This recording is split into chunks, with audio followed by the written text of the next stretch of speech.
crazy. She's poison the tasty. And people say, yeah, she's sweet but a psycho. A little bit psycho. At night she's screaming, mama, mama, mama. Assalamualaikum warahmatullahi wabarakatuh. Perkenalkan, saya Sarah Febrianti, mahasiswa dari Universitas Muslim Nusantara. Selama kurang dari 15 menit ke depan, saya akan mengajak Anda sekalian untuk menyelami topik tentang penggunaan informasi akuntansi untuk pengambilan keputusan. Salah satu faktor yang tidak bisa lepas sebagai dasar bagi pengambilan keputusan adalah biaya. Biaya yang bagaimana sih yang bisa digunakan untuk mengambil sebuah keputusan? Nah, jawabannya itu suatu biaya yang relevan dengan keputusan yang akan diambil oleh sebuah perusahaan. Pastinya teman-teman bertanya-tanya ya tentang biaya relevan. Nah, biaya relevan adalah suatu biaya di masa yang akan datang dalam berbagai alternatif untuk mengambil keputusan. Biaya relevan sering disebut sebagai biaya diferensial. Karena biaya yang berbeda akan digunakan untuk pengambilan keputusan yang berbeda juga. Definisi biaya relevan Hong Ren pada tahun 2008 dan Kismiyaji pada tahun 2002 mendefinisikan biaya relevan sebagai biaya di masa yang akan mendatang yang diharapkan berbeda besarnya di antara banyaknya alternatif. Biaya relevan memiliki dua karakteristik, diantaranya ialah yang pertama, biaya masa depan dan akan terjadi jika alternatifnya dipilih. Yang kedua, biaya yang berbeda di antaranya berbagai alternatif yang ada. Nah, sekarang kita akan membahas tentang implementasi biaya relevan dalam pengambilan keputusan. Proses pembuatan keputusan itu sendiri menurut Mulyadi pada tahun 2005 meliputi langkah-langkah sebagai berikut. Yang pertama, mengidentifikasikan masalah atau persoalan yang muncul. Nah, bagian yang kedua, mengidentifikasikan berbagai alternatif pilihan kemungkinan penyelesaian permasalahan dan mengeliminasi alternatif pilihan dan non-feasible. Nah, bagian yang ketiga, mengidentifikasikan cost dan benefit untuk setiap alternatif yang fleksibel. Yang keempat adalah mengklasifikasi cost dan benefit tersebut ke dalam kelompok manfaat dan relevan dan manfaat yang tidak relevan, serta mengeliminasi manfaat yang tidak relevan.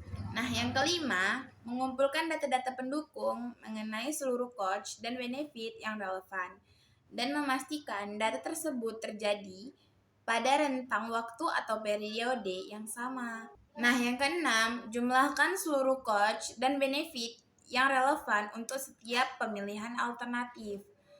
Nah, yang terakhir, yang ketujuh, pilihlah alternatif terbaik, yaitu pilihan alternatif yang menghasilkan benefit tersebar dan cost terkecil. Nah, ada lagi nih, beberapa keputusan terkait biaya relevan adalah sebagai berikut. Yang pertama, keputusan menolak atau menerima pemesanan. Nah, yang kedua, keputusan membeli atau membuat sendiri. Yang ketiga, keputusan menghentikan atau tetap meneruskan suatu produk atau departemen. Bagian yang keempat, keputusan mengganti atau melanjutkan suatu produk atau departemen. Bagian kelima, keputusan menjual atau menyewakan aset entitas. Yang keenam, keputusan untuk memperoleh lebih lanjut atau menjual hasil produksi. Bagian yang ketujuh, keputusan pergantian aset tetap. 5 minutes later.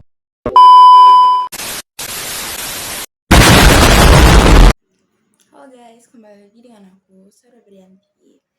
Kita akan membahas tentang keputusan menolak atau menerima pesanan khusus.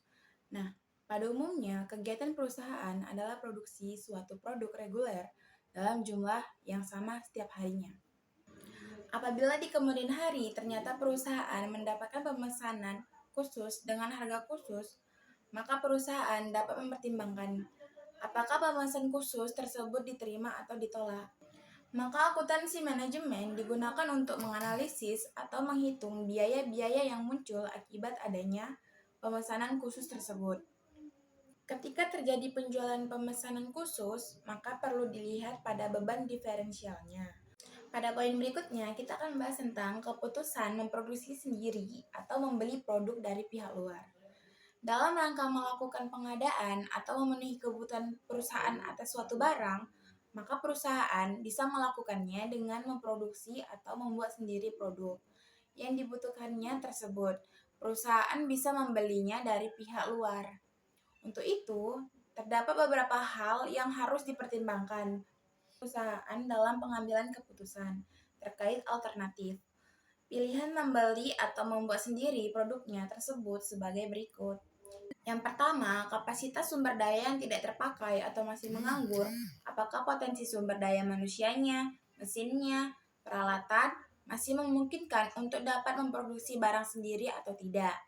Nah, yang kedua, potensi dalam menghasilkan produk itu sendiri. Apakah SDM-nya memiliki skill atau keahlian, kemampuan, mesin, dan peralatannya mampu memproduksi barang tersebut atau tidak. Nah, yang ketiga, produk sejenis yang ditawarkan memiliki kualitas sama dengan di pasar. Jika produk di pasar kualitasnya sama dan harganya lebih terjangkau, maka perusahaan bisa mempertimbangkan alternatif pilihan untuk membeli produk dari luar. Jadi kesimpulannya adalah dengan menghilangkan biaya depresiasi yang merupakan biaya tidak relevan, maka keputusan yang sebaiknya diambil oleh perusahaan yaitu memproduksi atau membuat sendiri produknya, karena biaya yang dikeluarkan akan jauh lebih kecil dibanding jika perusahaan membeli dari luar. Baik, pada poin berikutnya adalah keputusan menghentikan atau tetap meneruskan suatu produk atau departemen. Umumnya, di dalam sebuah perusahaan mempunyai berbagai jenis produk dan departemen usaha. Dan terkadang, dari masing-masing produk atau departemen yang ada memberikan keuntungan, bahkan memberikan kerugian. Dengan kondisi yang mengalami kerugian, maka pihak manajemen harus mengambil tindakan supaya kerugian tersebut tidak membesar, yaitu dengan cara melakukan analisis pendapatan dan biaya diferensialnya. Selain itu juga memperhatikan biaya tak terhindarkan. Jika salah satu departemen atau produk diberhentikan operasinya, kemudian juga memperhatikan biaya bersama yang dikeluarkan untuk beberapa produk atau departemen yang akan dianalisis, supaya ketika salah satunya ditiadakan, diteruskan, atau diganti tidak mempengaruhi terjadinya biaya tersebut. Nah, kita bahas tentang keputusan mengubah atau melanjutkan suatu produk atau departemen. Jika terdapat suatu kondisi di mana terjadi masalah penurunan pendapatan, misalnya pada suatu produk atau departemen di perusahaan, maka ada beberapa pilihan alternatif yang bisa dilakukan perusahaan. Di antaranya, yang pertama, menghentikan menutup produk atau departemen terkait. Yang kedua, melanjutkan departemen atau tetap memproses produksi barang atau produk terkait. Yang ketiga, mengubah departemen terkait dengan departemen lain atau memproduksi produk dan barang yang berbeda. Baik, kita lanjutkan. Pada poin ini kita membahas tentang keputusan menjual atau menyewakan aset perusahaan. Aset tetap yang dimiliki perusahaan dapat disewakan atau dijual jika sudah tidak dipakai. Maka pihak manajemen harus memiliki alternatif mana yang sekiranya dapat memperoleh keuntungan dari pilihan tersebut. Pada poin ini kita membahas tentang keputusan untuk memproses lebih lanjut atau menjual langsung hasil produksi perusahaan. Seringkali perusahaan dihadapkan pada alternatif untuk langsung menjual hasil produksinya atau memproses lebih lanjut agar harga jualnya lebih tinggi. Penyelesaian alternatif ini dapat ditinjau melalui biaya diferensialnya. Ini poin terakhir kita nih. Poin terakhir kita itu adalah keputusan penggantian aset tetap. Penggantian aset tetap bisa dilakukan karena berbagai hal, misalnya kerusakan, keausan, ketinggalan teknologi, dan sebagainya. Dalam hal ini, perusahaan dihadapkan pada persoalan apakah sebaiknya tetap menggunakan aset tetap lama atau mengganti dengan aset tetap yang baru. Berikut ini adalah hal-hal yang perlu diketahui pihak manajemen. Yang pertama, identifikasi alternatif. Pilihan yang mungkin diambil tetap memakai aset lama atau mengganti aset baru. Bagian yang kedua, tentukan pendapatan dan biaya relevannya. Penghematan biaya diperoleh dari selisih menurunnya biaya dikurangi dengan kenaikan biaya dampak adanya lama. Yang ketiga adalah evaluasi data. Yang keempat, mempertimbangkan data atau informasi yang tidak bisa diukur secara kuantitatif.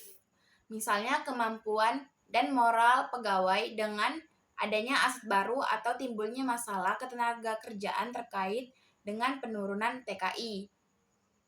Yang kelima adalah pengambilan keputusan.